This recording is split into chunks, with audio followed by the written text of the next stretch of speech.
行行镜头所来台北，台北市人讲上细间的国小中义国小，进前则因为学生人数伤过少，废校争议是有甲同人知。即卖呢，虽然讲度过着废校的风波，学校嘛将要改建甲捷运万段线相接。不过因为工期需要2年的时间，学校教师伫施工期间嘛会比较较少哦。消息一传出来了后，家长呢好亲像是因为烦恼工程会影响到教学，结果今年一年新生报道人数敢若有7个人，比过去拢也阁较少。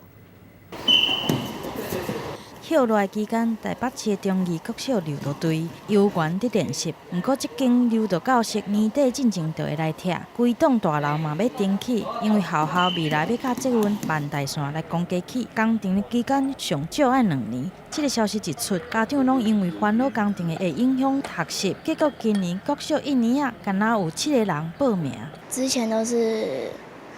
8个班或者是6个班，然后现在就2个班跟1个班，交的朋友可能会比较少。在拆除的时候会吵到，就是麻烦到老师讲话要大声一点。中义国小本来就是台北市上少人的国校啊，以国校一年的招生人数来看，105年也阁有22个，但是愈来愈少，一直到了去年，敢若剩12个。学校要重启的消息，即马敢若剩7个，家长拢烦恼。原本的学校大楼有1万平，咧改建的期间，教室敢若剩2000平，学习的空间明显来减少。另外，连囡仔上爱的运动场、活动的范围嘛来求水，更加莫讲工程期间会产生的涂沙粉，也是真吵的声音，拢互这个招生的人数来减少。3月份调查这个在籍数的时候，大概有40几位，